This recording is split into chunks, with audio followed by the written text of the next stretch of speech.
a grief too raw for words. This was a verdict that was too much to bear for the family of Kumunjayi Walker. A jury found Zachary Rolfe not guilty in less than a day. Constable Zachary Rolfe walks from the Northern Territory Supreme Court a free man. A few moments ago, he was found not guilty of the murder and other charges, including manslaughter of a 19-year-old Aboriginal man. After 7 hours of deliberation, 12 jurors found Constable Zachary Rolfe not guilty of murdering Aboriginal man Kumunjayi Walker, who was shot 3 times during an attempted arrest in November 2019. Obviously, I think that was the right decision to make, but a lot of people are hurting today. We are all so full of anger and grief. It is the racist system that we got here in Australia. Enough is enough! It's gotta stop. They saw only his flaws and wished to put him at trial for his own death. That's disgusting.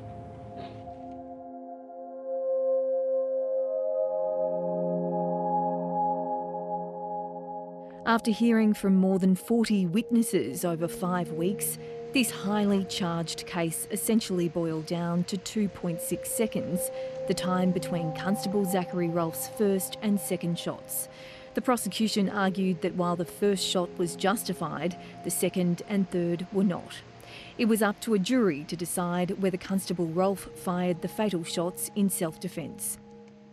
They would have had to have accepted, in order to acquit him, that it was reasonably possibly true that he was firing shots 2 and 3 in defence of his partner, Constable Ebel. Constable Rolfe's supporters say the case should never have seen the inside of a courtroom, slamming the investigation that led to the murder charge as appalling and politically motivated.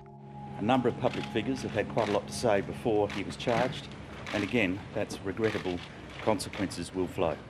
The NT Police Association wants an independent inquiry into the decision to charge Constable Rolfe.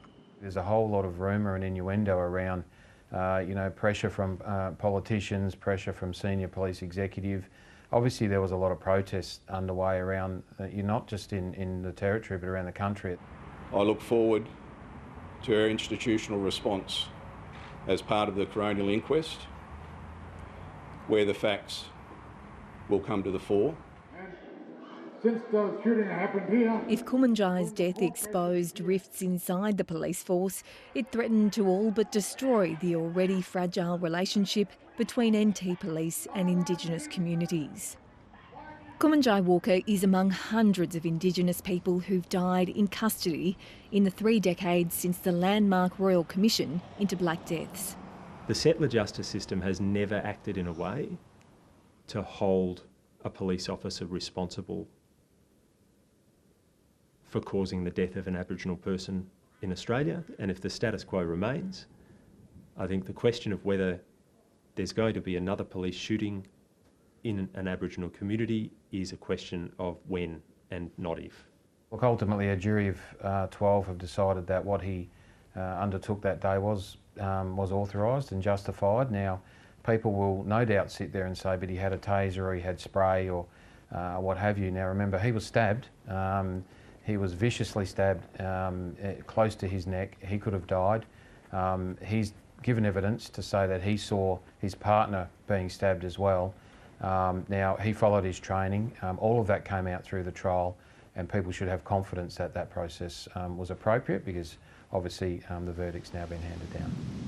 For senior Yundamu elder Robin Jambananka Granitz, any trust he had in police has been shattered. No, we don't trust police. After all that times when they shot a first person, a young person, in front of their own family.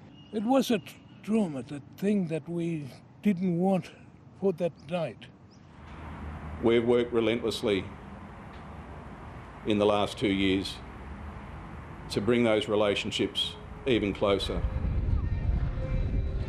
The elder is one of many Walpurgi people calling for an end to guns in remote communities. First thing is, we don't want to see any police to be working out in the community with their hip guns, rifles. No. That's the first thing that we never want. Kumunjayi Walker's relatives say they can't shake the distressing memories they have of the hours after he was shot.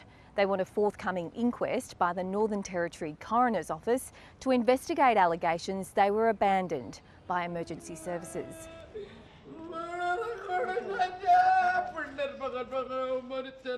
Kumunjayi Walker's cousin, Samara Fernandez-Brown, has been forced to relive the events of that fateful November night each day in court.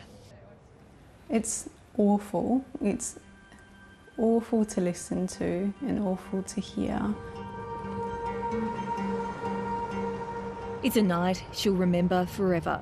There was a significant funeral that day for her grandfather, and Mr. Walker had breached his bail to attend the ceremony.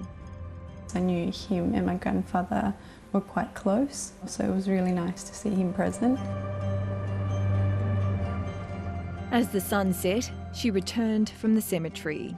I remember sort of driving around and seeing my aunties and my grandmothers just like crying and wailing, and we were a bit concerned because it was, like wailing, like it was distraught. We were very, very distraught. And, all they were saying is like, they shot him. Relatives rushed to the house where Kumunjayi was shot. It was quite evident that there was blood and you could see bullets, and they were saying that he was taken to the police station. I just remember being so confused because I'm like, why is he taken to the police station? If he's injured, shouldn't he be going to medical sort of support? A community of hundreds of people had no nurses or doctors. They'd been evacuated a day earlier over concerns about break-ins at Yuendumu. You're late, ambulance, you're late. Family waited at the Yuendumu police station, desperate for information, while Kumunjayi Walker lay dead inside. My now understanding is had passed away in the police station. I think around 8:30 to 9, and his body wasn't transported into Alice until the next day in a vehicle. To us, it was very disrespectful to his body and his spirit. Just the thought of him being alone in the cell until his last minutes sort of really crushed us. Over the past 2 years, Samara Fernandez-Brown has put her life on hold to build a campaign on social media which has gone global. It's called Justice for Walker. If we don't do this, then people aren't going to understand how devastated we are, and they're going to try to dehumanise this story of him. And so we need to show that there's a very human response and that his loss has made an impact within our community. The trial may be over, but for the family of Kumunjayi Walker, their fight will continue for years to come. But this is not the end of his story, and this is not the end of our fight.